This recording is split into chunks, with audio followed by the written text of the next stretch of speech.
Greetings from Podcastville. The church is brought to you by Athletic Greens. If you're not starting the day off with a blast of vitamins, you're already lost. Go back to bed and fucking stay there all day. But if you want to feel tip-top magoo, let Athletic Greens do the dirty work. They got you covered in 5 critical areas. You ready? Health, energy, immunity, gut health, and hormonal support. Who takes care of you like that? Nobody. So do me a favor. The church family gets a special offer.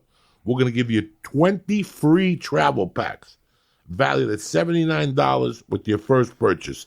Jump over to athleticgreens.com/church, CHURCH, to get your travel packs today. That's athleticgreens.com/church. The church is also brought to you by, let me ask you something. How are you covered for life insurance? You're probably sitting there scratching your head. Joey, what's life insurance? What happens if you slip on a fucking banana peel and your kid still has to go to school? If you're not covered already, put life insurance on the top of your to-do list. Policy Genius makes it quick and easy. Find the right life insurance at the best price. So listen, don't be a schmuck. If you need life insurance, head to policygenius.com.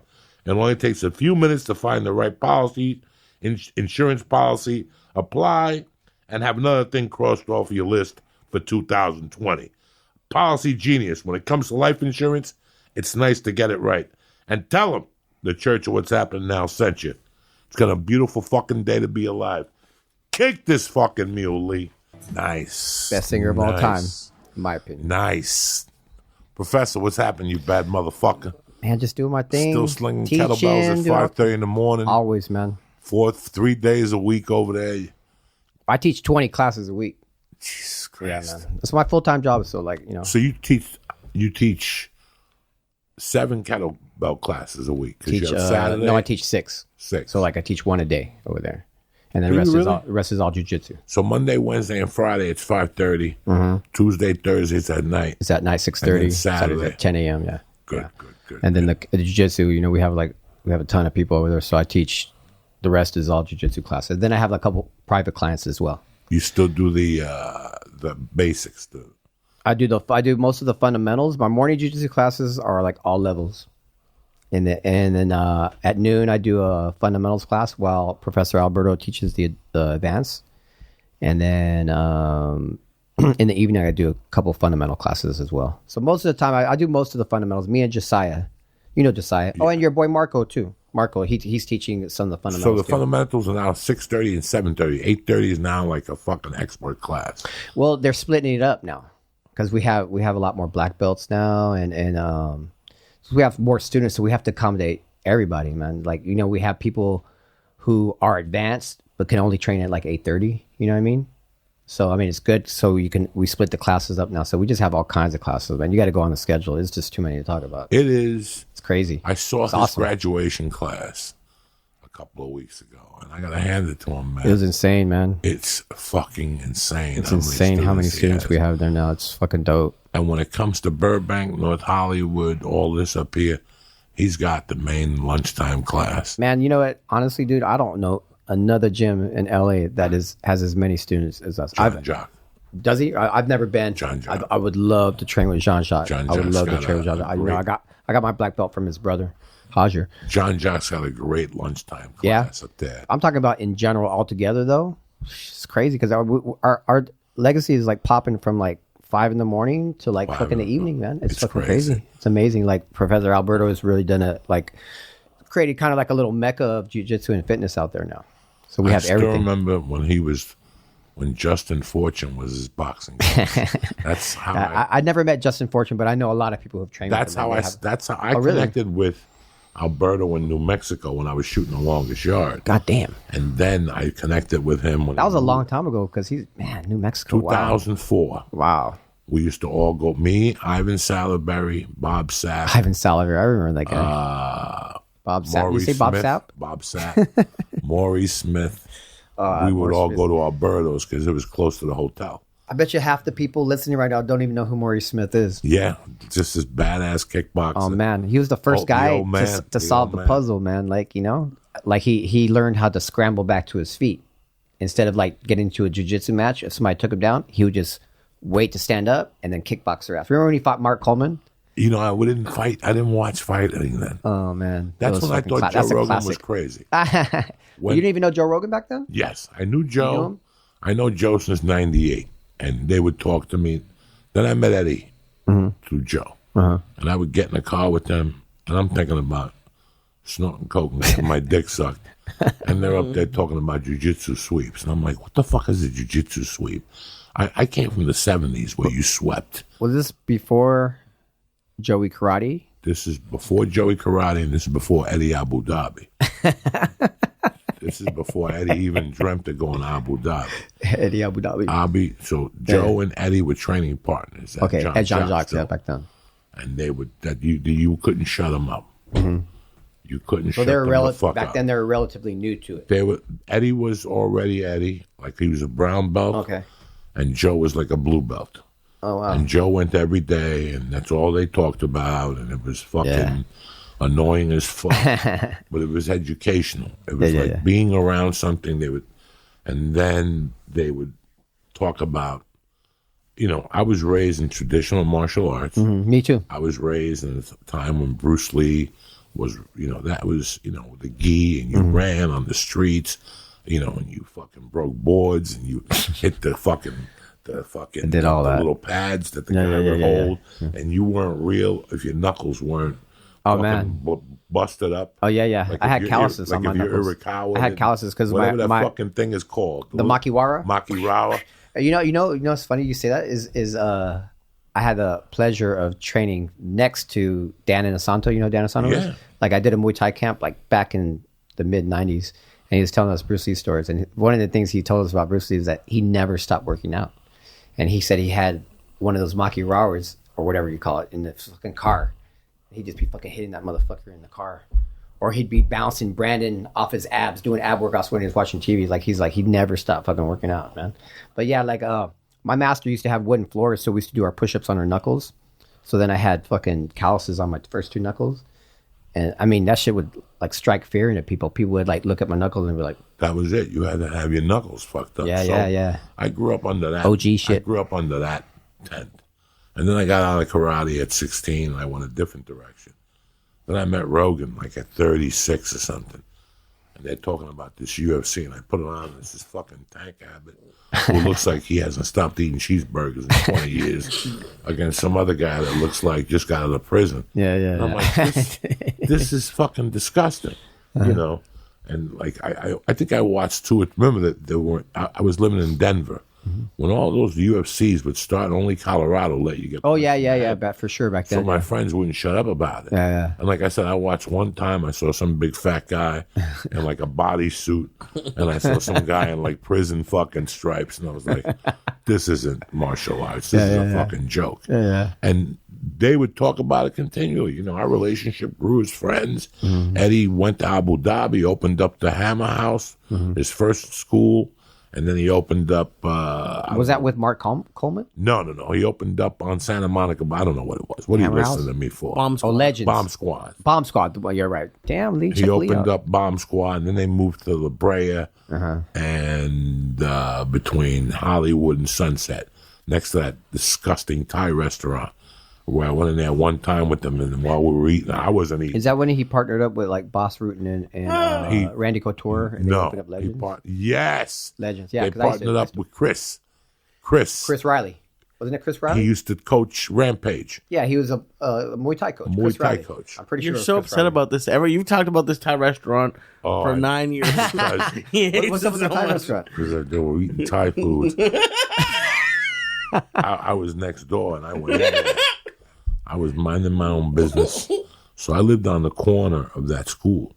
Oh yeah, you used to live right down there. I lived in Hollywood. I lived between Hollywood and Sunset on Selma. And there were nights I had nothing to do early, and I would walk to whatever that was on the corner there. The Thai restaurant. 10th Planet. Oh, 10th Planet. Next to it was the Thai restaurant.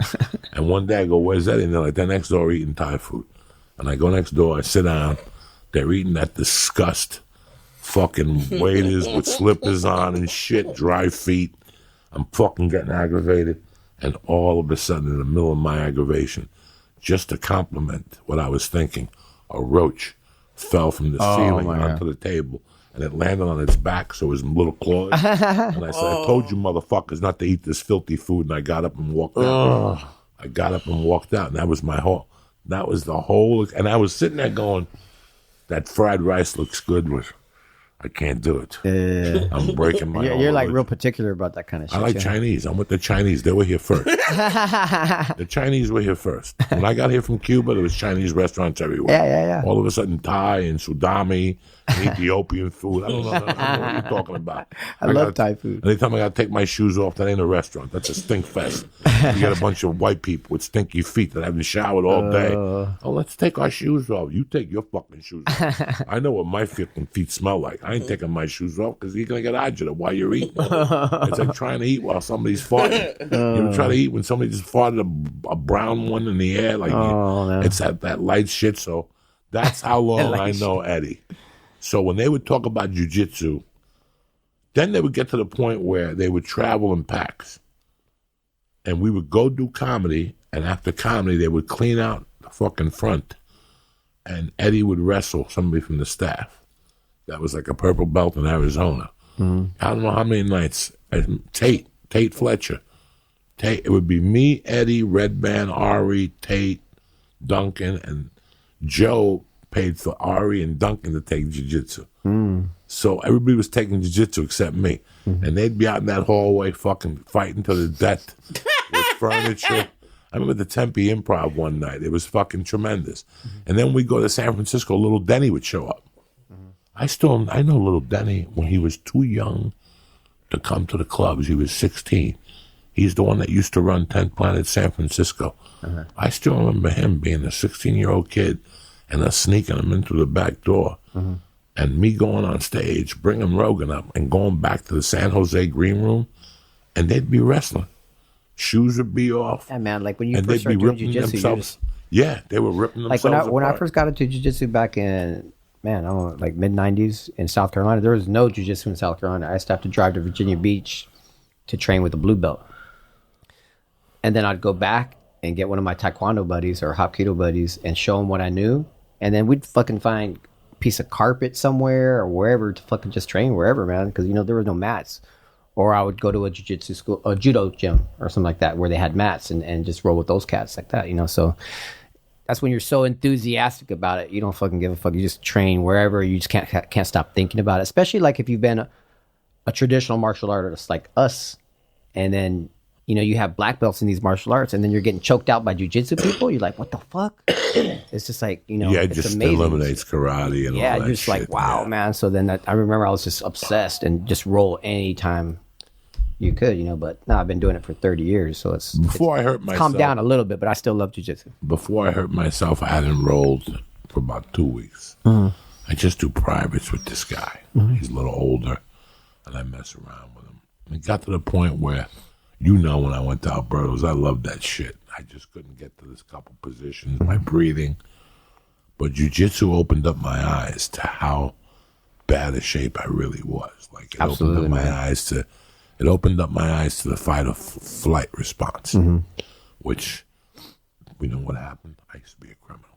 Yeah. So my fight or flight response used to be top notch. That's what you live on. Yeah. When I put a gun to your ribs, you got flight or fight like a motherfucker. You know what I'm saying? Like, when I kick down a door and I'm looking, and I know for a fact Professor Joey has a kilo in his house, and I'm searching through shit, your flight or fight response is there. You learn how to adjust to that. Sure. You go deaf. If you're really a fucking real guy, you go deaf. If I know Joey parks the car at 7 and walks down whatever to go get the train over here in North Hollywood, and me and Lee are going to jump you by whatever, those 3 minutes before you get there, if I do my job right, I should be going deaf. I should hear your steps coming very softly before I hit you in the head with a stick. Yeah, because once that adrenaline starts kicking in. Adrenaline's a fucking crazy thing, man. You know what got me to help my flight or fight? Squatting. Squatting? Like, what do you mean? Heavy weights. I almost quit there, and I go, I can't. I have to tackle this problem. You have to squat for 3 minutes straight. Yeah, man. You got to control your breathing, man. And you have to control your breathing. That's why I tell like when it comes to adrenaline, like Like I remember my first fight, first professional fight. It was in TJ, and they had us all in one room, man. We're all like, what the fuck? My opponent's over there. We're like, what's going on here, man? And then I had this. My friend Juan, his girlfriend, was like, how do you feel? How do you feel? Are you gonna win? Are you gonna do this? And I was just feeling waves of adrenaline, and it was like I felt like I was just gonna like fucking flip out, man. And then my instinct kicked in, and I started controlling my breathing, like controlling, because if you don't control your heart rate, then your adrenaline will work against you. You know what I mean? That's why a lot of people like gas out when they fight in the UFC, because they let the adrenaline get to them and they blow their wad. You know, you've seen that 100 times in UFC. So like I remember I had to control my breathing. So it's all about your breathing, man. If you can control your breathing, then you can use your adrenaline to your advantage. You know what I mean? And then your instincts just kick in there. It's so funny. Like I got jiu-jitsu, I couldn't breathe. Yeah. I had to get my nose fixed. Yeah, because your nose, So you got your nose fixed? Got my nose fixed. I mean, not for vanity reasons. Not like I look. Yeah, because you couldn't breathe, right? What, did they go in there, clean scar tissue out, or what? Take everything out. That old cocaine rock. And like when those Mexicans it was crystallized in your nostril. Yeah, those Mexicans built a wall of cocaine in my nose. I couldn't fucking breathe. And then I got Dr. Belisa came on here. Mm-hmm. And she has a book called Breathe. And that really helped me. Yeah. Now she recently sent me Breathing for Athletes. I just have not had a chance to crack a fucking book in 6 weeks. I'm supposed to write a review for her, and I don't want to write a fake review. I want to read the book and get something out of it. Yeah. But I had to read, like, you know, her thing is you breathe naturally.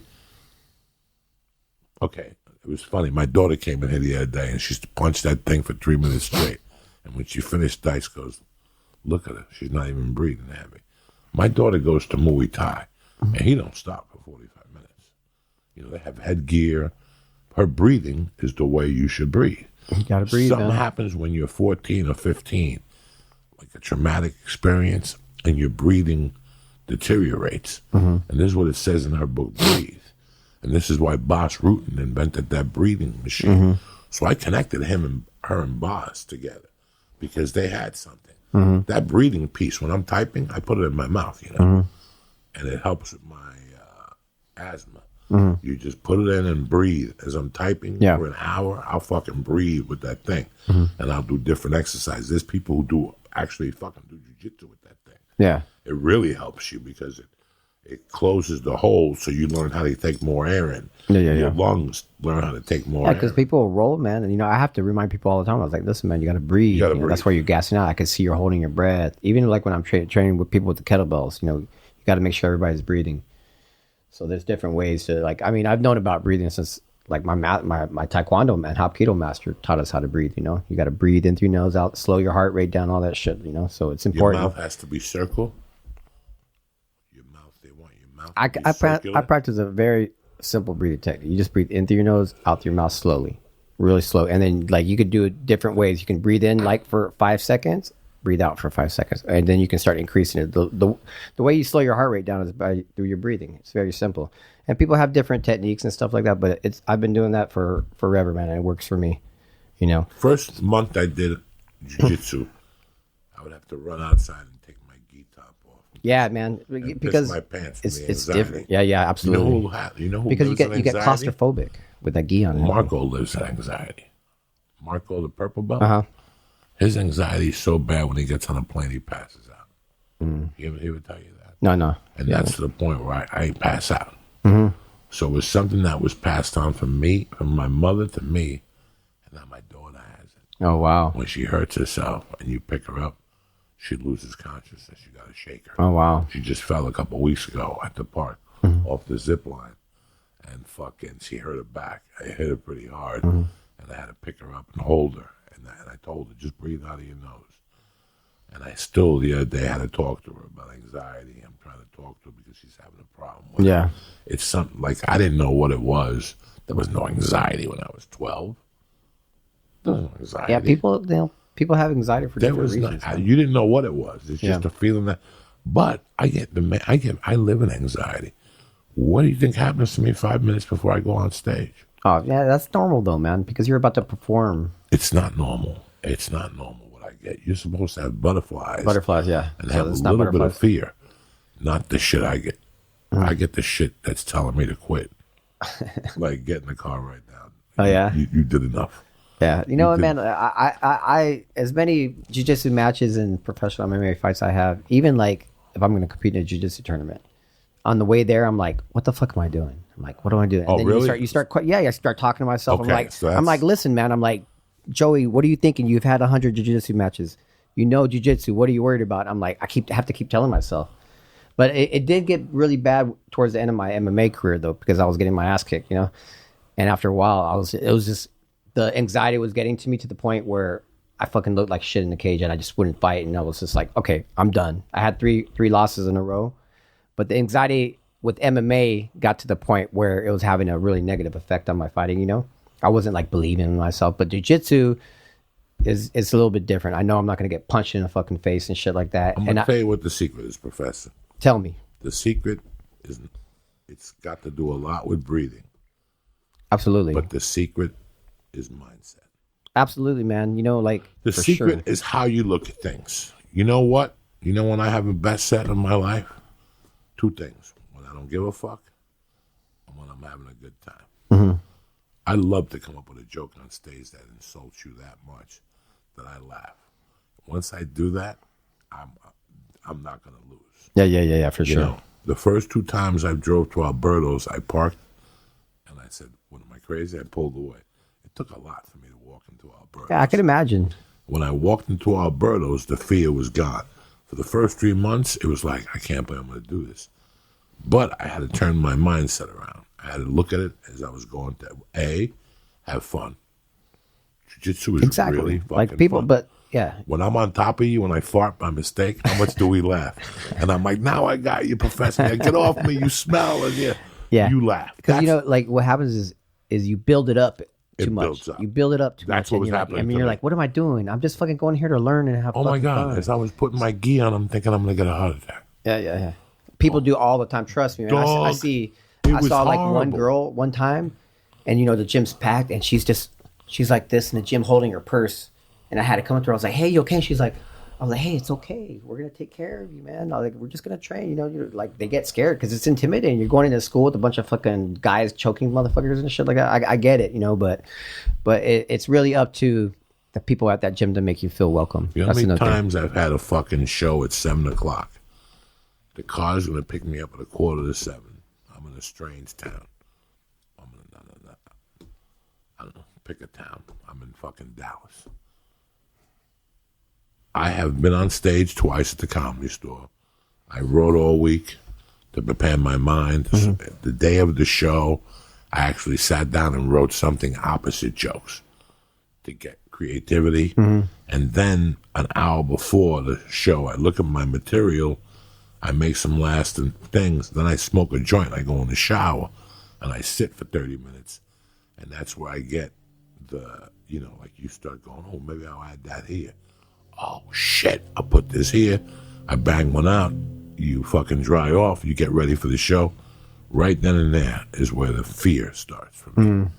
So on the car ride to the gig, once I get to the theater, it's all pure fear. Yeah. I walk Man, into the get it, green dude. That, room. like, Bro, when I walk into the green room, whether I got to walk 100 steps, 100 yards, or 2 yards, you got to hear my breathing when I walk into a theater.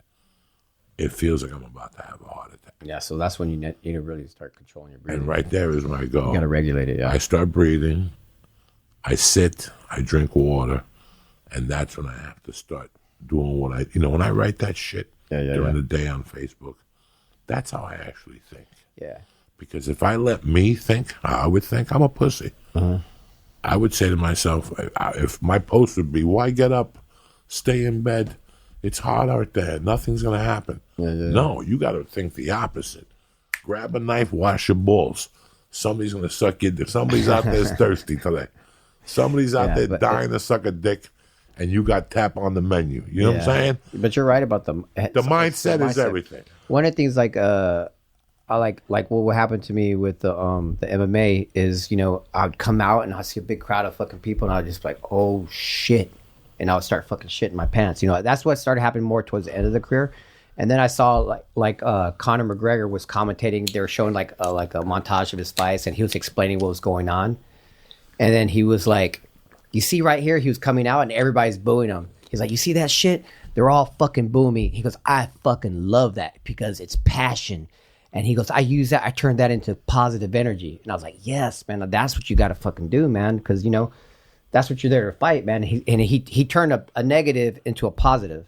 And I honestly think that's one of his strongest traits is his mindset. His mindset. I mean, the guy's a fucking billionaire now. Look what he fucking has done. You know what I mean? So that's something that I really admire about people who fight in the UFC and are successful, man. You know how strong people don't look at what you have to go through mentally to fight like that. You're about to fight in fucking millions of people, man.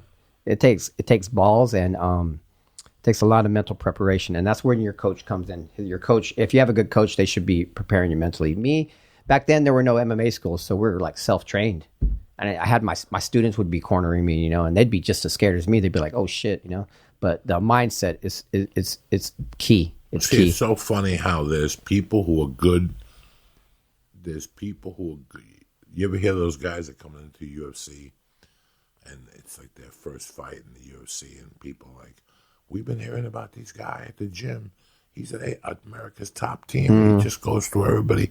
There's people who are gym fighters. Yeah, absolutely. They're tremendous gym fighters. That was me. I was a gym fighter. They go into the fucking arena.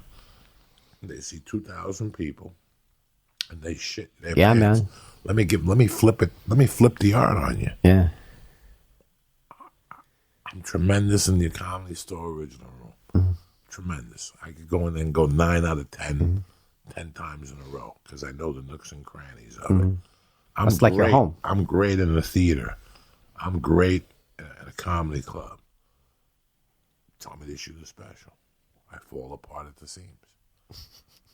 I can't even think about it. Yeah. But if I don't have to shoot, you know, comics, a lot of young comics listening to this right now, you know how hard it is to get a tape? Like this whole career, this whole business is based on a tape. Sure. You can't get to the next level without a tape. There's people who are just very smart comics. Yeah. I wasn't smart. There's comics who just buy a camera and a tripod and just film every set. And they just keep filming. They don't care if it's 3 people, 20 people. Sure. That's what they do. They watch the set. It's training. They watch what they did wrong. But they're also hoping, and through time, you just get used to taping. That was my mistake. I never taped as a young man. It's just like anything. I hated who wants to look at me. Yeah. You want to look at me if you're me? I don't want to look at me. I don't ever want to see me up there. Yeah, you got to get better. That's how you get better. That's how you get better, though. For sure. And that there's people that are young comics today. I guarantee out of all those people who have really good specials, like I could see like an Anthony Jeselnik being a guy that taped all his sets coming up and got so comfortable that it's just second nature. I can't do well for specials. I don't even want to shoot a special again. But come see me live. I'll rock your fucking world. And in my world, that's what really matters. What you need is somebody like film a set without you knowing. But who's filming without you knowing? Like, I don't know, man. That's the problem. Maybe I'll pay somebody off. No, who's filming without you knowing? You can't take a camera out of the comedy club no more. You got to get permission to put a camera in there. If a door guy sees you going like this, they're gonna come to you and ask you to leave. So you always have to be prepared. That was my knock. Yeah, I'm not good at specials. Yeah, and I'll tell you who that happened to. I'm not putting them down. I don't want either people to hit him up on Twitter and said he was a shitty fighter. I heard he was the best jiu-jitsu guy at what's the New York schools, not Marcelo. Henzo school. David Branch. I heard David Branch was beating people, throwing them through windows, arm-barring people with one arm, fucking fighting people with blindfolds. He can't catch a break. He got beat up in the UFC. Yeah. And he just got beat up last week and he won fighting championship. Yeah, man. There's people who fall between the holes. Sure. I've always said absolutely, that. Man. I honestly feel like I was like that kind of fighter because I would go spar at gyms. And fuck people up. Light them up. And people would just automatically assume like that I would just kill everybody. And then I would fucking like win one, lose one, win one, lose one. And it was just like, it was like hot and cold, man. It was like, you remember Frank Trigg? Yeah. Remember he used to commentate in the fight? I liked him because he was real blunt. And like when he would say something about a fighter in a cage, he'd be like, man, this guy, 50% of the time, it looks like he should be fighting in the biggest MMA show in the world. And the other 50% of the time, he should be eating popcorn in the stands with the other motherfuckers. You know what I mean? And that's what we're talking about. And that's kind of how I was. Like when I would win and when I wouldn't think about it and I would get in that zone, I would zip through people like that. Like I would feel like I should be fighting UFC. And then another night, I would just like fall apart in there. I'm talking to myself in the cage while I'm fucking clinched with the motherfucker and stuff like that. You know what I mean? So you wouldn't be consistent. I was not consistent. I was not a consistent Right. That's a fucking nightmare. It was, and you know, like I said, I had three professional losses in a row, and I was like, that's it. I'm done. Because what happens is when you win, man, it's such an amazing feeling, like fucking winning over a fight and somebody in the cage, and then people are coming up to you. You're the fucking man. They want your autograph. Like when I won a belt in Mexico, and then you keep searching for that feeling again, man. That's why people they retire. They don't retire soon enough. You know what I mean? They keep fighting because the feeling of winning is just fucking. It's amazing. You know what I mean? It's crazy when you see a fighter. But I was smart enough to give it up. It's crazy when you see a fighter or any professional athlete that's done. They don't know they're done. Yeah. They don't want to. They don't want to accept it. They don't want to accept it. But they're done, and you feel bad for them. Yeah. I love when people say, "Well, I wish this guy fought this guy from the UFC." Yeah, and you're like somebody like BJ Penn, man. You know, like really he should have been retired a long time ago, man. I hate seeing. I was like, why is he still fighting? You don't want to see that. You don't want to. It's horrible. It's horrible. He lost 7 in a row. Man. Why is he still fighting? You don't want to see that. There's no need for it. There's a time where you just switch off and this. Yeah, because you can't have that fucking eye of the tiger forever, man. You just can't have it. But how do you? It's kind of I kind of understand it because if you have that mindset to be able to do it, like you can still have the mindset when your body's not there. So it's kind of hard to turn that mindset off, I would assume. Yeah. So, I mean, Well, mindset is also built from confidence.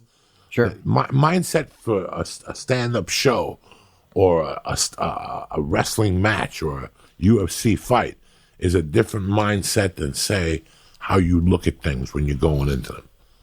You know, going to a gym for some people, it's really tough. Sure. Going for a gym, it's tough for me sometimes. But I go in there looking at it like I'm going to eat pussy. You know, you're going to eat some pussy. Look at the gym. Whatever you have to do to turn it into a positive. A positive. Like Conor McGregor. That's. You know, I could never people consider me a funny guy at Legacy, you know, because I'm always trying to. I just like having a good time, man. But I could never see myself there. You should do comedy, man. I was like, I like being up on stage like you do, man. I would shit my pants. What scares you about it? Like if people aren't laughing, I get booed off the stage, you know, which is kind of silly. I've gotten my ass kicked in front of thousands of people. But check this out. So I had my first musical performance, you know, and I have a singing instructor, Istani, and I had like maybe 5 lessons with her, and I hadn't been able to. Our times were matching up, so I hadn't had anything. I hadn't been able to have any lessons with her, so I hadn't seen her in a couple of months. And I was about to take a nap, and she texted me. She was like, "Hey, I want you to perform in this performance at Genghis Cohen." My adrenaline went up. I was like, "Oh shit! I was like, I have to do this because it's something that I've always wanted to do, you know." So I just fucking I played those songs, but I did 2 original songs. I did them. I practiced them so much that it was like second nature to me. And then what happened was like you were saying was like at Genghis Cohen, Alberto was there with his wife, and there was like 10 people there from Legacy. And man, it just loosened me up so well. I did not even fucking get nervous, dude. But then I also had like a backing band. You know what I mean? So I had something to fall back on. Like with comedy, it's like there's nobody back there like singing back up for you or anything like that. So it's fucking crazy, man. You know. I don't want to end up like fucking Kramer from fucking Seinfeld. Remember, he fucking got heckled and then fucking lost it up there. Well, he went up there and said a bunch of fucking racial shit. Yeah, because the guy was heckling, so he turned. I wonder where that motherfucker is today. It doesn't matter because I was looking on Google one time and they always have like the top. Those guys are still making fucking millions of dollars from Seinfeld. They're making. He's at home counting his money. Yeah, but what good is it if he's home with the windows with the shades drawn? That's true, man. If you can't spend your money. Every 3 black guys he sees goes, aren't you the motherfucker that said nigga on stage at the Laugh Factory? You know, so it's got to be tough for somebody like that. Yeah, for sure. I mean, I respect like Louis C.K. I respect those guys. But then again, I know what it's like to come out of prison. And the word's out that you've been in prison. And people see you and they're like, and you have to tell, like, where have you been? How was it in there? Oh, it was fucking Disneyland. It was Disney on Ice. How the fuck you think it was in there? You got to like relive all that shit again. Life. But it's so weird how the mindset of things, you know, even when I write comedy, I used to sit down and go, I don't know why I'm doing this because nothing good's going to come out of this. Now I look to write because I know the longer I sit down, I'm going to get one line. Mm-hmm. I just need one line cemented in my head, and it'll stay in there forever. And one night it'll come out, and I'll fucking die of laughter. And there you have it. But the mindset, especially, you know, the mindset that I had between 94 and like till 2012 was completely different than the mindset I have towards comedy now. Mm-hmm. Like, it's a business for me now. Sure. I have to be good. I have to eliminate this. There was a time when I went on stage and I was 50-50. I was a 50-50 percentage guy, especially if I improvised. Yeah. Especially if I went out there and go, hey, how you guys doing tonight? That's tough. What's your name, buddy? What do you do for a living? I do kettlebells. Really? What do you swing them? You hit people in the head with them? Ha, ha, ha. That shit's terrible. That's a horrible fucking way to do comedy. Sure. Now, preparation. Yeah, man. Preparation eliminates a lot of that fear. Preparation. Do you do your jokes for people and stuff like that? No. I mean, no. Like that's what I did for the performance, man. Is like I would invite people on my pad. I play songs for them and stuff like that. No, I tell you to go fuck yourself. Yeah, but you know what you need to do? You got to be like Conor McGregor, and you got to turn it into a positive. You got to think like this. Listen, why am I at this comedy club? Because people are here and they want to see you and they fucking love you and they think you're fucking funny as fuck. You know what I mean? Just go out there and do your thing. You know how to do your thing. You know what I mean? That's how you gotta like think of it. I don't look at it like that. I look at it as you should, Joey. People love you. I've been doing this for 20 years. Yeah. I've done halftime of the Buffalo Sabre hockey game. And that's the confidence I get that I've done this 1,000 times. Yeah, for sure. Forget about people. Hey, listen, you love your mother. But if she slips up with the fucking recipe, you're going to go, Mom, what the fuck with this cheeseburger, bitch? You know what I'm saying? Yeah, we all love our mother. Well, you can't be on. Mom, what the fuck? You can't be on 100%. Mom, where's the fucking laundry? You didn't wash my shirt. I told you I had a date tonight. I didn't feel good. I still got skid marks in my drawers. Yeah, no. Listen, people love you, but you also have to deliver the goods. Sure, absolutely. So I've never rested laurels on that. Yeah. Whether they like me, listen to the podcast, they paid for a babysitter. They paid for a ticket. They paid for a fucking ticket service charge. They did 1,000 things for them to be here. I have to do 1,000 things to be my best for them. Whether it's combing my head. The only thing I don't do is wear a suit because I can't sell my material with a suit. Yeah, it's just not you. It's not me. It's not you. I would love to hate wear dressing up. a suit on stage. Give somebody... You know, in the 70s, you wore a suit to make people feel man. You know what you should do? You should do one of those like suits like Eddie Murphy did in Raw, that red leather suit. Remember Elvis suit. Remember in Hoffa how insulted he got when the guy didn't wear a suit? He came to a meeting in shorts. Those are the people I grew up with. You know what I'm saying? You don't show up You talking about from the Irishman when the guy showed up like that? You show up with shorts. What the fuck? That was funny. You show up late and with fucking shorts. It's like, how you go to meetings? That was like disrespectful. That was hilarious. That was a good scene. You always had a suit on in the 70s. You always wore a suit in the 70s. When you flew, see that. You were required to wear a suit really? in the 70s. Yeah, look at the planes in the 70s when people flew. Everybody was dressed to the nines. Only now do you see people with flip-flops and dirt on their heel, putting shoes up on your fucking thing. We've changed as a society. But flying has become a nightmare also. Flying should be an experience. You know, when you go on vacation, I'm going on vacation. Doesn't matter whether you're going to Mexico, Mars, Jupiter. You're going on vacation. You're going on a plane. You're going to eat at the airport. You're going to see a bunch of people. What do? You get to an airport and they put you on a communist line for 2 hours. Shit that you don't know. All of a sudden you thought, oh, we got to throw your shampoo away. What the fuck? I'm flying with no shampoo. They threw away my fucking ear things. Yeah. You know, oh, what's these pills? Oh, those are my pills from my sciatica. When you're domestic, do they make you take your shoes off and all that shit too? Oh, yeah. Domestic flights? Yeah. I can't remember. I got clear.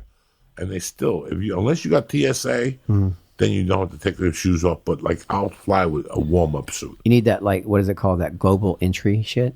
Yeah, that global entry where you bypass all those customs and all that shit and you can just go right through. It's called global entry.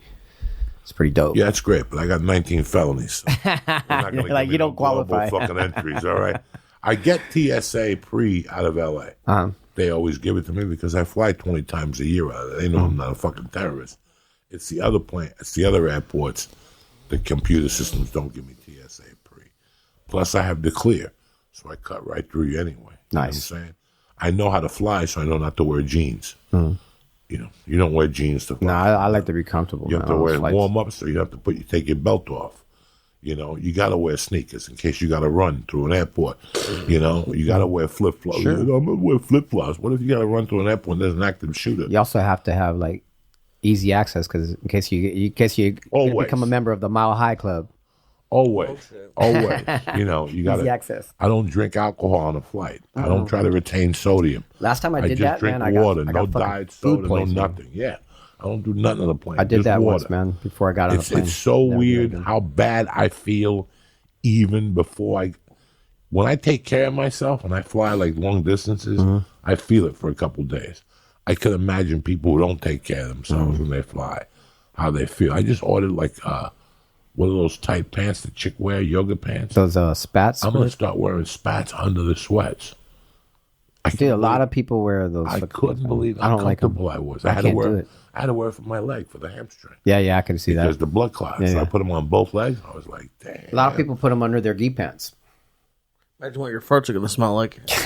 Stuck in those spats. No, this, You gotta like open it up, fucking let the aroma I out. get nice and stuck in there.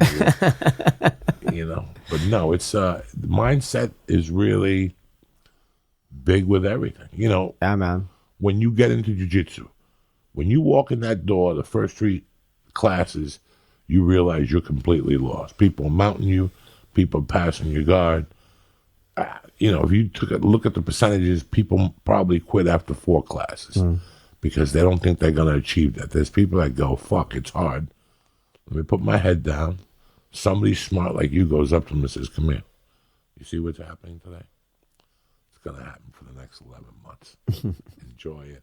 In a year, if you keep coming here 3 times a week, you'll be doing what they're doing now. Oh man, I tell people that all And the some time. people will put their head down and do exactly that. Fight through whatever. Yeah. They commit to it 3 times a week. I have to explain to them that 3 times a week. everybody goes through the same process. Everybody goes through the same Tell process. people like when you start jiu-jitsu, you have to master tap jitsu first. To learn how to tap with your foot, say tap with your hands, whatever, you know, because you don't know anything. It's like learning a language, you know, like I'm going to give you a couple moves. It's like giving you a couple words, and then later on you're going to learn how to put it into a sentence and connect the dots and all that stuff like that. That's jiu-jitsu. It takes time, just like anything else. People ask me, how do I get better at jiu-jitsu? I was like, you got to do it more. Just like anything, you want to get good at something, you got to do it all the time. If you're doing jiu-jitsu for like once a week, you're not going to retain anything. Twice a week, 3 times a week, a little bit better, but you know what I mean? You got to just keep doing it, man. So like, yeah, I go through that every day. I have to encourage people. I even had a blue belt once, man. He was on the couch. I could tell he was like real sad, like almost in tears. Blue belt. And he's an older guy, man. Great guy. But man, you know, he's getting smashed by all these young cats and stuff like that. And he was like, professor, man, I think I'm just going to fucking quit, man. I'm just going to quit. I'm going to get my ass kicked every day and this and that. And I was like, listen, man, I had to sit down and talk to him, you know, because, you know, people get the blue belt blues, man. Because that's the cutoff point. Blue belt, people get their blue belt. They either drop off. If you make it to purple belt, statistics say that you're going to eventually go to your black belt. So, yeah, so I'm at it. Just exactly like I see it all the time. I have to like encourage people because people get discouraged, you know? There you go. Speaking of fly, I got a nice garlic one for you. I took 3 tablets today. Disgusting. This morning. Wait till you get a whiff of this. You take garlic tabs? Yeah. And I took 3 because I wanted to be special for them. And I had a salad, too, which pushes everything out. Yeah. Take a whiff of that. How much would it cost to have you sit here and just choke him out every time he does this? Oh, my God. He loves that stuff. He's a real man. I would have to wear one of those fucking masks. He doesn't mind a good fart from time to time. You ever see those masks what are those called? With the sleep apnea mask. When Asian people wear, you know, like when they're sick.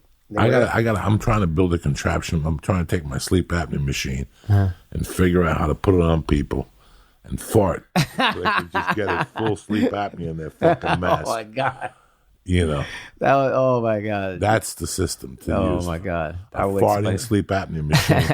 You don't even know it's coming. You just breathing because there's nothing better than farting and somebody walks into your fart and catches a huge breath of it. And then it's like, You know how many times I caught a manager one night at a comedy club.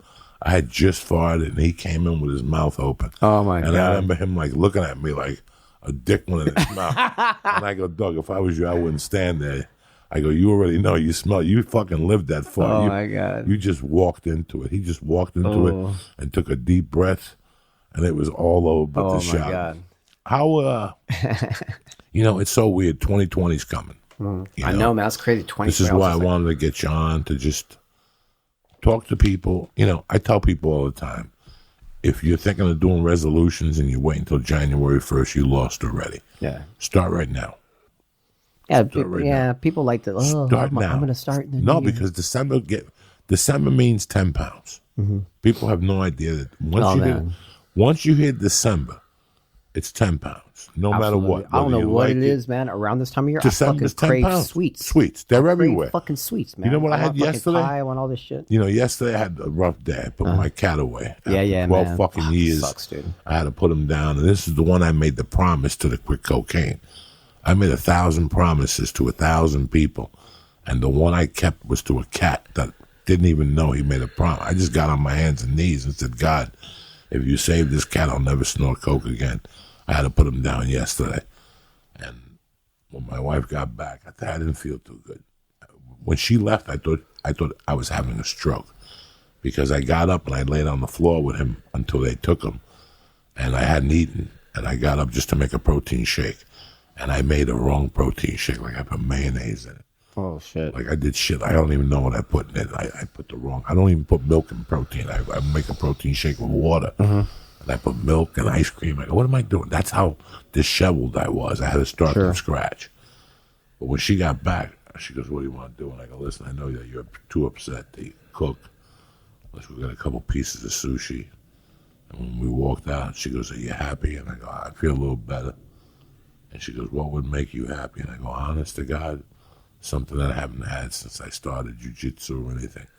She goes, what's that? I go, a piece of apple pie. Just because I'm petrified of diabetes. Petrified, Professor.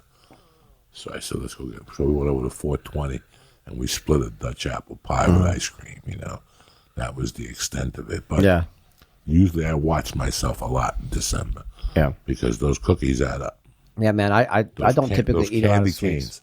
I could eat a box of candy canes if you let me. Oh, while man. you're watching the news, one candy cane. You know what's going on now too is parents are bringing like fucking freshly baked cookies and they're putting them on the table right there, and I can't fucking just look at them, man. No, like, you got to watch yourself this time of the year. Man, you it's got to fucking crazy. really watch. And I typically don't eat sweets. I don't keep any sweets in my pad because I'll get stoner munchies, and I'll fucking if it's a box of cookies or something, I'll eat the whole box. So I don't even keep anything in my pad that I have to cook everything. I make sure I have to cook it. Otherwise, I'll get like the munchies and eat all this shit. But it's like, funny because yesterday I ate my points for the day are 41. That's what I'm allowed. And yesterday I ate 60. Thank God you have like extra points to dip into. But I ate the holidays, 60. man. No, I ate 60 because the pie put me over. The pie and the ice cream put me over for the sure. top. Oh man, it's like pure sugar. It's all But sugar. it was, you got to watch yourself this time of the year. Do you get a lot of new students now on the first? Like usually in the new year, that's when, like you said, everybody has the resolutions and everything, and then people pile in, But I mean, like, geez, man, we already have so many students there, but we have people coming there all the time. But around the new year, that's we usually do a special, and absolutely we get people who haven't been there in a while come back, and then you get new people that come in, with resolutions and stuff like that. But I agree with you, man. It's like, you know what, don't use that as a crutch. If you want to get in shape, just fucking start now. Get in shape and just do it, man. Don't wait. Oh, I'm just gonna do it to the new year, man. So I try to never stop like working out. I'm always doing. I really something. like and respect what you do. You post your videos every day. Win places show. Yeah. You're showing people the flows you're doing. You explain the flow of the week. Yeah, exactly. You have a really, really good system over there. I appreciate it, man. I can't be fucking swinging no kettlebells for an hour, though. Yeah, well, we don't swing the kettlebell for an hour, man. We always warm up we always do mobility. What's your class consist of? If I get there at 5:30. If you get there at 5:30. 5:30. At 5:30, you're going to come in, we're going to do mobility. Which is like neck rotations, shoulder rotations, elbow rotations, hip rotations. Get the blood flowing in the joints and stuff like that. Okay. It's something that I never used to do before. But in my late 30s, I started getting injuries, and I was just like, man, I'm not warming up enough. And so, especially like as we get older, we got to get blood flowing into those joints and stuff like that. So we do that. It's for the first 20, 25 minutes of the class, it's all very low impact, like isometric stuff, like planks and stuff like that. Then we get into some body weight training, and it gets a little bit more intense. And then the last 30 minutes of the class is when we start getting into the kettlebell little by little. So like whenever you see the video that I post, that's like the very last They're already portion. warmed up. We've already built up. Okay. We've already built up to that. I'm like, if I got to walk in that 5:30, then he's going to hit me with a figure eight. Oh, fuck no, man. I'm going to have a heart attack. No, That's a heart attack.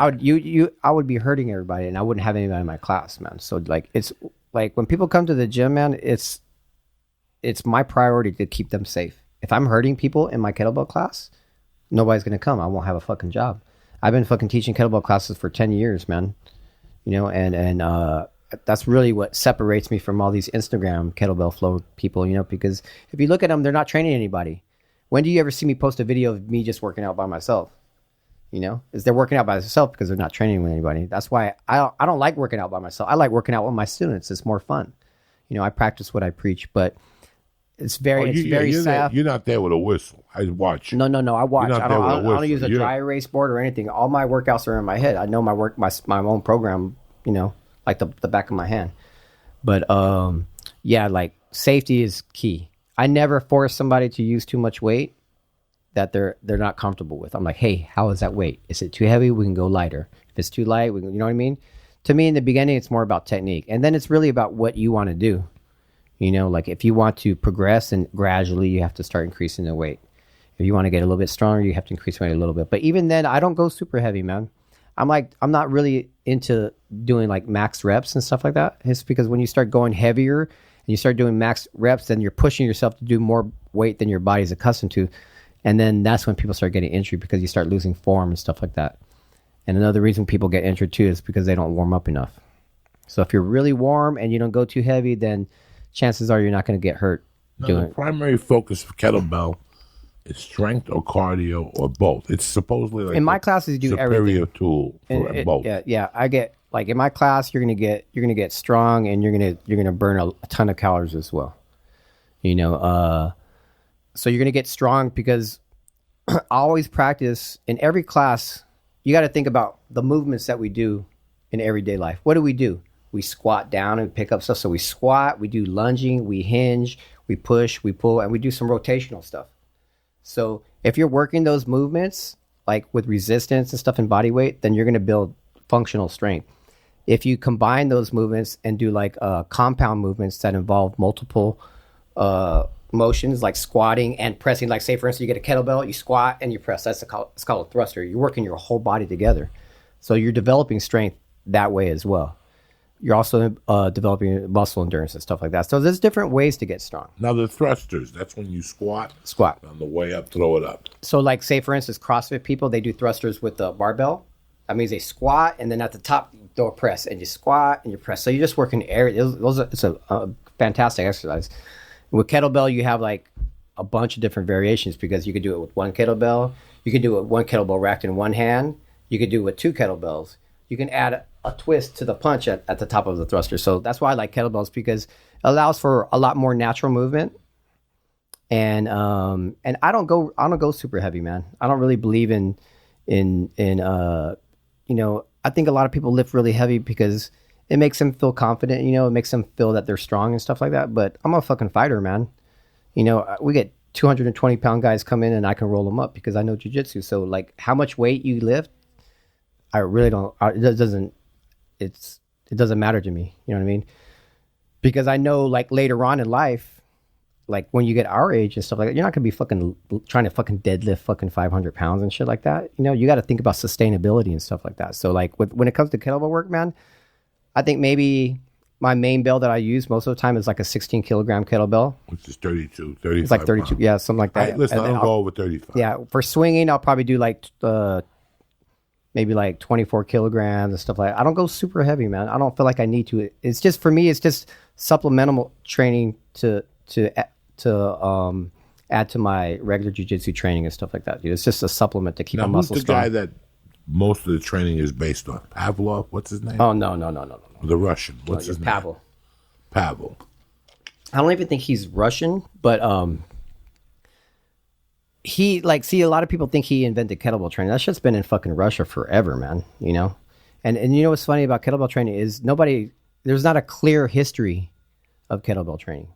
But Pavel gets credit because he's really the person who brought kettlebells to America and popularized it, you know? But he has a whole different philosophy, man. Like, his thing is like my original kettlebell coach was certified from Pavel. But they have this whole thing where you are the guy, you must swing with 40 kilos. And my instructor would be like, dude, you're an MMA fighter. You should be swinging with this much weight. I was like, dude, my back is fucking hurting after class. I'm like, fine. why? Like, and I realized we didn't warm up, but that's how he teaches. If you see his video, like, he has this one video is like, if you are not tough, we make you tough. You got to see the video. It's like, it's almost like a joke, man. You know, like, personally, I have never been a really big fan of that guy, you know, but he has his own philosophy. He was just on Joe Rogan's show, you know. Pavel, you got to check it out for yourself. He wouldn't tell. Joe Rogan asked him how old he was. Did you see that? No. I didn't. Like, right there, you can see Joe got turned off because he's like, hey, so how old are you? And he goes, I'm 20. And he's like, oh, he goes, no, but really, how old are you? And then he wouldn't tell Joe Rogan his age. And Joe Rogan was like, hey, I'm 52. Are you older than me? Are you younger than me? And he was giving Joe the runaround. He wouldn't fucking do it. So Joe Rogan was just like, what's up with this guy, you know? And then, you know, what's funny is a student explained something to me. He was like, man, you should be as famous as these guys and this guys. He's like, but what happens is these guys, they know how to hack something. They figure out how to get, like, marketing and stuff like that. They find the marketing niche right there, and then boom, they blow up. But I study people, man. I see if somebody says they're this and then that, I research them. And to be honest with you, I've never seen that guy actually work out with the kettlebell. I've seen him demonstrating kettlebell exercise and stuff, but I've never seen him do an actual workout, like an hour-long workout. Now, if you look up somebody like Steve Cotter or Steve Maxwell, who are my early influences of kettlebell training, those guys were always working out with fucking kettlebells. They're always training people. That's why I like those guys. I'm like, okay, these guys are legit. They actually train people. Maxwell. I love Steve Maxwell. I love like those Steve Maxwell and Steve Cotter. Those are two, like, and if you train in kettlebells, you should research the OG cats like that. Those guys were doing it before us. Those guys were originally RKC people, but they, you know, philosophies differ, so they broke off and did their own thing. But those guys know their shit. And so, like, for instance, whenever I first started learning kettlebells from one of those RKC guys, they talk about the snatch, like it's the best kettlebell exercise in the world. Oh, if you can snatch 100 times, your jiu-jitsu is just going to go through the roof. But I would do the snatch. I was like, come on, man. It's a core-based movement. It's not going to make your jiu-jitsu better, you know? And I don't feel like it's a true test of strength. But back to Pavel, last night on Joe Rogan's show, he was asking us, oh, so what kind of workouts do you do? You know what he told Joe Rogan? He said, I do swings and dips only. That's all he does. And Joe Rogan goes, you don't do anything else? He's like, no, because I feel those exercises cover everything. Swings. So a swing is a hinging movement. So you're primarily working your butt, your hamstrings, your abs, your lower back. And, you know, you get a little bit of a full body workout, but man, it's not the be all and end all. There are so many other movements that you should really focus on, you know, not just swings and dips. And the dips, what are you working? You're working your lower chest, you're working your triceps, you're working your shoulders, you know, your core a little bit. But I'm like, I'm glad he said that because he teaches everybody all this kettlebell stuff and barbell stuff, yet he doesn't even do it himself. You know what I mean? That's why I'm like, I'm glad he said that because there you go, right there. Because back in the day, I even remember back in the day in martial art magazine, he would advertise in the magazines. The kettlebell is the AK-47 of the Russian Spetsnaz, make you strong like Russian Spetsnaz, you know, like stuff like that. And I was just like, give me a fucking break, man. And then he goes on Joe Rogan last night and talks about how he only does 2 things.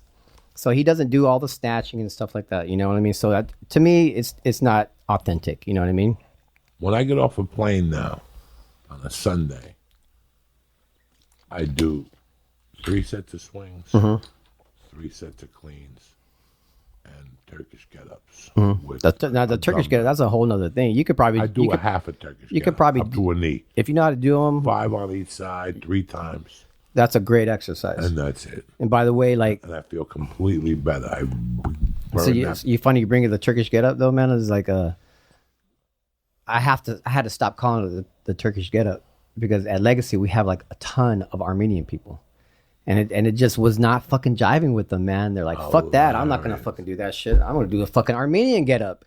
And I get it, man. You know what I mean? I'm all like, fuck. So I'm like real self-conscious about saying that now. So I just call it the kettlebell get up now. But it's a great exercise. And it's very specific to jiu-jitsu because the Turkish get up is basically the same thing as what we call the technical lift in jiu-jitsu. And you're going to use that movement.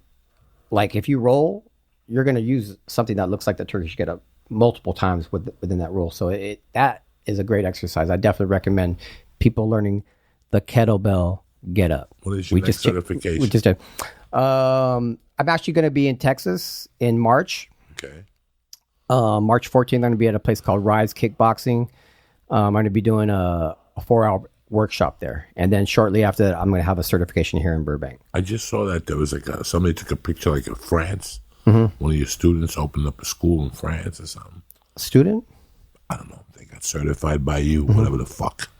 You certified them and they went on to open up a school and they sent you like a little video.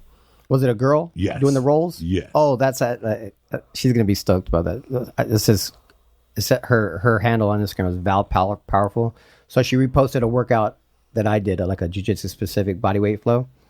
Yeah, so like, yeah, man, it's cool, man. I have followers all over the world. It's pretty cool, man, when people do that. It's very flattering. I dig it, man, you know. Somebody on the other side of the world is doing your shit, you know. But like she came, she's been following my workouts. She purchased my downloads online. So then when she was in town, she came and she got like a couple private lessons from me. So she understands it. She's already a trainer and she trains people as well. So yeah. That's what you're talking about, man. I don't even see you on Instagram half the time, but you're on there, man. You're scoping people out, huh? I'm watching. You're watching, man. I'm watching and learning. You're I'm watching what people you're like in ninja wrong. mode. You're just like watching. I watch what people do wrong on Instagram, on social media. Sure. What people do right. I'm learning. Yeah, man. I'm learning to see if Study this guy people. posts on Saturday, what kind of results is he getting? Yeah. You have to see where your social media is in your world, and you're doing a great job with it. I mean, I appreciate it, man. You know, I do it because I love it, man. Honestly, I don't like social media. It's kind of a pain in the butt, but we got to do it, you know. And I always feel like I have to be posting things, but you know, I'm happy to be doing it for a living, man. Well, I'll tell you what. You think about what you do for people. How Absolutely. many people go on Facebook at 9 a.m. and already you got that's the way I look at it. 3-minute video up. Cool, man. And if people, maybe I need to work out a little bit today. I need to go out in the yard. I get that all the time. I have to go to Hollywood. I got to do this. I won't have time to go fucking to kickboxing. I get that. People hit me up and they're like, I see you training at 5:30. Let me do 5 sets of swings. Yeah. You know. But make sure you warm up first. I think like if you look at it, okay, just to let you know, people at home, if you do, let's say, kickboxing. If you do kickboxing for 15 minutes, you burn 8 points with Weight Watchers. What? If you do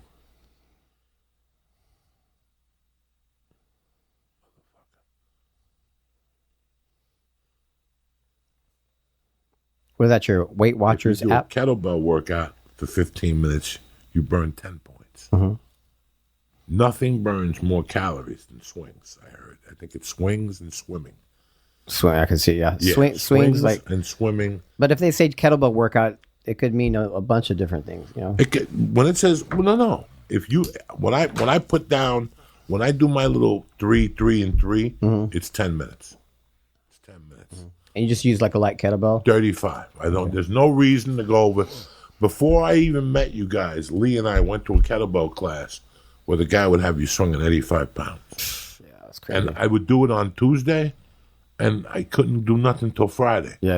It's the law of diminishing returns. Exactly. With kettlebell. That's why if I can do something twice, I'm not getting. See, that's like that. What's that guy that fought John Jock, the white dude that has a jiu-jitsu school?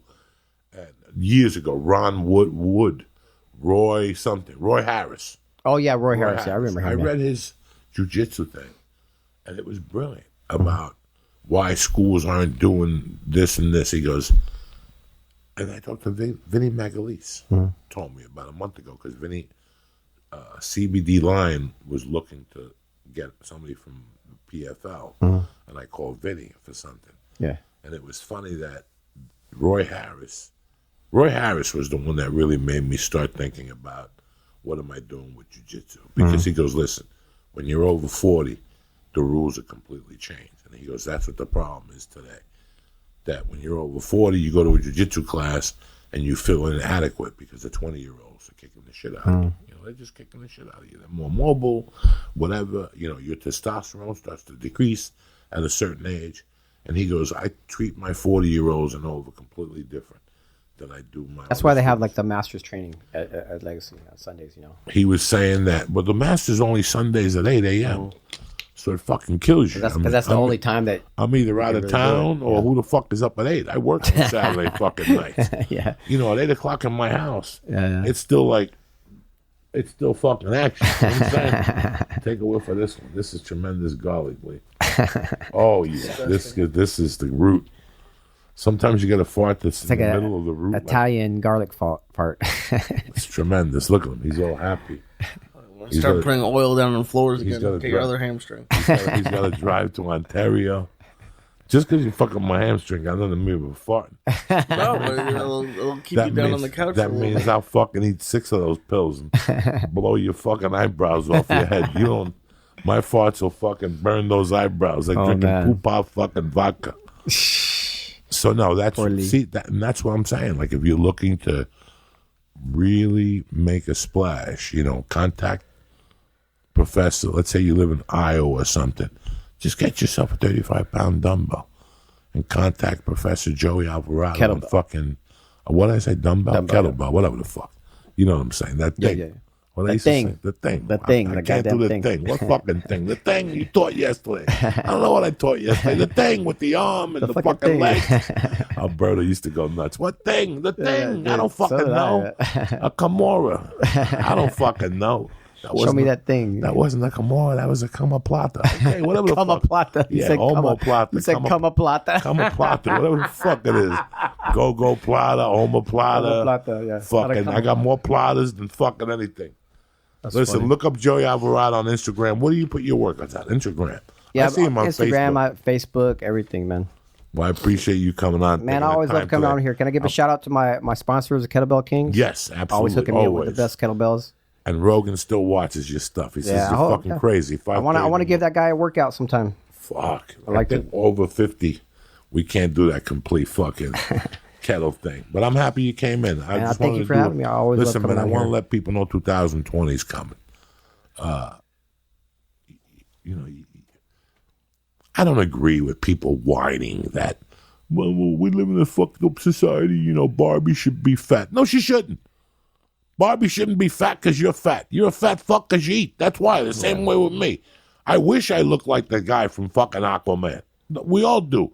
But you're not just born like that. Yeah, you go down to the doctor and take a couple shots, but you still got to lift weights and go to the fucking gym. Yeah. The main thing is just being healthy, bro. Yeah. Just being healthy. Get your blood going. Get your oxygen Find something moving. that you enjoy doing. Something you enjoy doing and go for it. It's 2020. Whether it's That's Zumba, it, bitches. You sat whatever. there all fucking year thinking about what you were going to do, and at the end of the day, you didn't do dick. Yeah. You didn't do dick. So it's over. You got to. That's why I love Mondays. I tell people all the time, Monday's my favorite day of the week. You know why? Because you get a second chance at everything. Comedy, jiu-jitsu, boxing, eating pussy, licking asshole, sucking dick. Let's say you're gay, you suck a dick on a Friday, you don't do a good job. The guy don't call you back. That's why people like your Monday motivation, man. Like that's what it's all about. My boy Wyatt Earp, I told you about the kid that loves you. He's like, tell Joey I love his Monday Mondays motivation. is what it's all about. It makes you laugh, and it gets you out. Like you listen Get the fuck up. How can you get depressed after you listen to Joey doing the Monday? Somebody's dying to suck a dick out there, and you're walking around. I'm having a gloomy day. Yeah. Take that dick out and go on a fucking hunt. Also, let me say something to people. Like, you know how people get really depressed over the holidays and stuff like that, man. You know, I had a student recently talk to me. You know, that's one thing about being a professor. Like, they confide in you. You're their priest. You're like, their priest, man, my rabbi. When I was there with you, you were everything. I tell you the truth. I can't do this. Yeah. But man, you got to keep your head up, man. You know, you always got to, if you have a roof over your head and you have food, man, you know, you got to stay positive and you got to just overcome that and just don't let the holidays get to you and stuff like that, man. My mom was, her birthday is on Christmas Day, and my brother, that rest in peace too, his birthday was 3 days after. He was like murdered like 6 years ago, you know? So like, sorry about that. But no, it happens, man, you know, but it's life. We have to move on and we have to, you know, just do what we love in life and just stay positive, man, you know, and just and keep. For 2020, don't think about what you don't have. Exactly. Think about what you do have. Exactly. And how fucking lucky you are. Exactly. When you see somebody, God forbid, in a wheelchair and you're complaining, go fuck yourself. Put yourself in his fucking shoes for one day, you little fucking pussy. Now cut the shit out. Listen, Uncle Check out Joey Alvarado and listen to your Uncle Joey. Real quick, the church is brought to you by Policy Genius. Are you covered for life insurance? No. Why would you? You don't think that way. Neither did I at 38. But if you start now, before you start slipping and you have a pre-existing condition, everything works out. What happens if you slip on a banana peel? What is your kid still has to go to school. If you're not covered already, put life insurance at the top of your to-do list. Policy Genius makes it quick and easy. Find the right life insurance at the best price. With Policy Genius, they do all the legwork and you get covered. Go to policygenius.com right now. In minutes, you can compare quotes and get the best possible price with Policy Genius. You can save up to $1,500 a year. Don't be a fucking dummy, all right? Once you apply, they handle all the paperwork and the red tape. Policy Genius doesn't stop at life insurance either. They can hook you up with homeowners insurance, auto insurance, and disability. Listen, it's a pain in the ass to get insurance. It really is in today's world. Policy Genius makes it nice and easy. So if you need life insurance, head to Policy Genius. If you need home insurance, head to Policy Genius. If you need disability insurance, head to policygenius.com right now. It only takes a few minutes to find the right insurance company for you and the right life insurance policy. Apply and have another thing crossed off your list in 2020.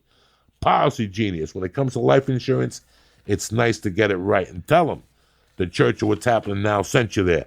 Another gift you could do for yourself over the holidays. Athletic Greens. Joey, what's Athletic Greens? Listen, it's vitamins. Can you imagine starting your day off with a blast of vitamins? Who's going to stop you? Nobody. If you want to feel tip-top magoo, let Athletic Greens do the work. With one scoop, you get 75 essential vitamins, minerals, probiotics, prebiotics, digestive enzymes, and raw superfoods, and whole foods. They got everything. No more pill bottles or trying to choke down a dozen apples. It's all in one pack. Me, I use the travel pack. When I'm on the road, a little Athletic Greens is like a daily life insurance. You know, I'm out there in New York and all these places. Everybody's I'm getting new germs thrown at me. So I want to be double fucking sure when I'm on the road. So I pop a little Athletic Greens with some water, and it's got everything in there, and it's plant-based. If you're on keto, gluten, no chemicals, no artificial flavors, no artificial preservatives, no artificial sweeteners or added sugar, no GMOs, herbicides, pesticides, wheat, dairy, gluten, corn, lactose, sucrose, egg, yeast, peanuts, or animal products. These guys are by the book. It's legit. Guys, you need to take care of yourself. And that's why I recommend supplements to everybody. It's easy. Just add cold water and shake it up. That's it. You can take that banana and shove it up your ass. What are you waiting for? Listen, the church family, you get 20 free travel packs valued at $79 with your first purchase. So do me a favor. Go to athleticgreens.com right now /church to get your travel pack. That's athleticgreen.com/church. I want to thank Athletic Greens. I want to thank Policy Genius for having our back. But most importantly, I want to thank you fucking savages for listening. Next week's Christmas. Guess what? You ain't got time to be depressed. We'll be here with you, motherfuckers. Yeah. I want to thank Professor Joey Alvarado. Thank you, over man. at Legacy. Go catch him. He's got a 5:30 a.m. class, a 6:30 p.m. class during the week, Tuesdays and Thursdays. And I think it's 11 on Saturdays. 10 a.m. 10 a.m. on Saturdays. Go visit him and tell him I sent you. Besides that, have a great fucking weekend. Enjoy yourself shopping. Go to Amazon. Do your last shopping. Use the Church of What's Happening Now link. And that's it, and that's that. Yeah. I want to thank you guys, and I want to wish you all a happy holiday season. And Hanukkah's around the corner for you fucking Jews. Get ready. Sharpen that dick and put some fucking grease on your shoes. It's time to slip and sue somebody. You know what I'm saying? Anyway, I love you cocksuckers. Happy holidays.